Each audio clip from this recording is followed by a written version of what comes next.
I was a junior in high school when it happened. It was a normal Wednesday. Cold outside, gray sky. The kind of day where everyone just wanted to go home early. Third period had just started. I was in math class, half asleep, staring at the clock. Then the intercom cracked to life. At first, there was only static. Then the principal's voice came through, shaky and slow. "This is not a drill. Initiate lockdown procedures immediately." Every classroom door slammed shut at the same time. Lights went off. Desks scraped across the floor as kids rushed to the back corner of the room. My teacher locked the door, pulled the blinds, and whispered, "Phones on silent. Nobody makes a sound." That's when my stomach dropped. I wasn't in the classroom. I was in the bathroom. I had asked to go just a minute before the announcement. I was standing at the sink, splashing water on my face, when the lockdown message echoed through the hallway speakers. I froze. The bathroom lights stayed on. The hallway outside went dead quiet. I slipped into the nearest stall and locked it, my hands shaking so bad I almost dropped my phone. I texted my mom. No response. I texted my best friend. He replied fast. "Where are you?" I told him. He sent back one word. "Hide." Minutes passed. Maybe 5, maybe 20. Time felt weird. Then I heard footsteps.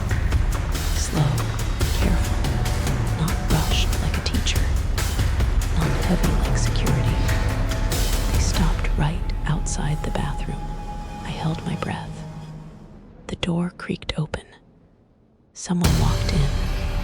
I could see their shoes under the stall door. Black boots, mud on the sides. They didn't move for a long time, just stood there. Then I heard breathing. Deep, slow, way too calm. They walked closer, past the sinks, one step at a time, until they were standing right in front of my stall. My phone vibrated in my hand. I almost screamed. The boots shifted.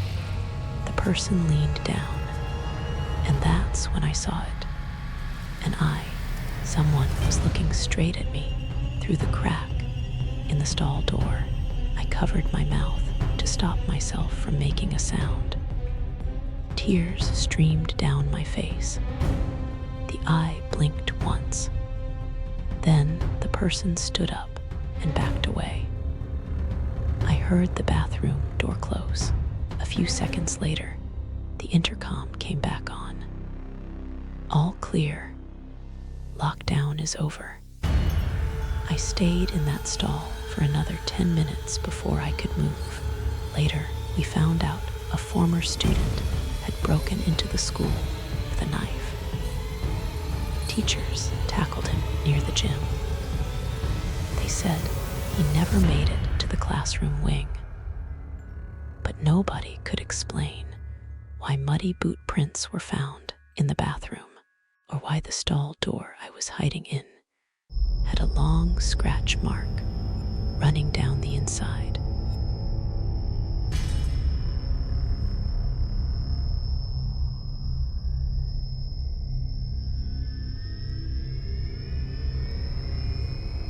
This happened at my middle school when I was 13. It was during lunch.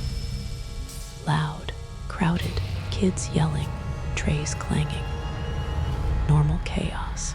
Then the cafeteria, lights flickered. The noise faded as the intercom clicked on. At first, we thought it was an announcement. But instead of the principal's voice, we heard someone else. A man. He was calm, almost friendly. "Hello, students," he said. "Please remain seated." Teachers froze. One of them reached for the phone. The voice continued. "There's no need to panic. I just need one of you to come help me." The intercom cut out.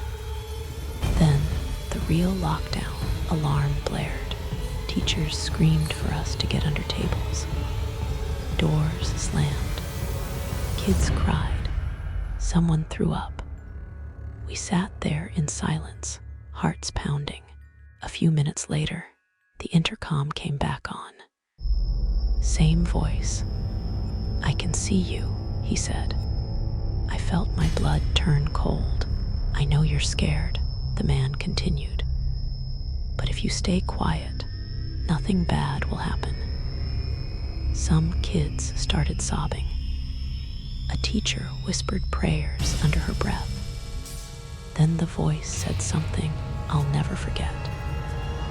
"Especially you by the window." I was sitting by the window.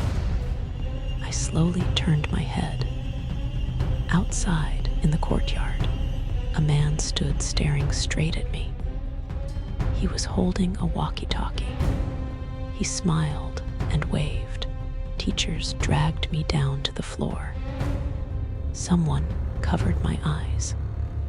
Police arrived minutes later. They arrested the man before he got inside. We were told he hacked into the intercom system and planned to scare the school. That's what they told parents. But weeks later, a custodian quietly told my mom something different.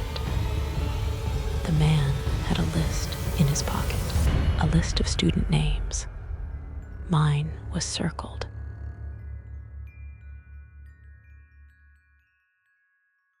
I was a substitute teacher at a small high school.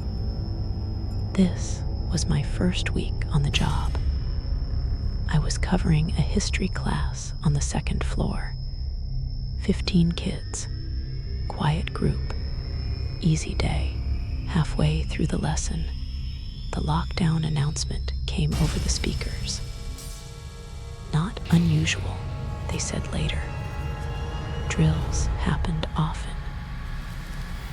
I locked the door, turned off the lights, and guided the students into the corner. We waited. 5 minutes passed. Then we heard running in the hallway. Heavy footsteps. Someone slammed into lockers. A door banged nearby. The kids looked at me with wide eyes. Then came the knock. 3 slow taps. "Open the door," a voice said. It sounded like a student, a teenage boy, breathing hard. "Please," he said. "They're after me." I moved toward the door without thinking. One of the kids grabbed my sleeve and whispered, "Don't." The voice outside changed. It dropped, lower, angrier. I said, "Open the door." Something slammed against it, hard enough to rattle the handle. The kids screamed. I backed away, shaking. Then everything went quiet. 10 minutes later, the all-clear came. Police escorted us out. That's when I noticed something strange. Every classroom door on our hallway was open, except ours. An officer asked me why. I told him I never unlocked it. His face went pale. They later found a man hiding in a supply closet down the hall. He was wearing a student hoodie, and he'd been knocking on doors. All of them had opened, except the one classroom where a kid had whispered, "Don't." To this day, I still don't know how that kid knew. He transferred schools the next week, and the door to that classroom, it never locks properly anymore.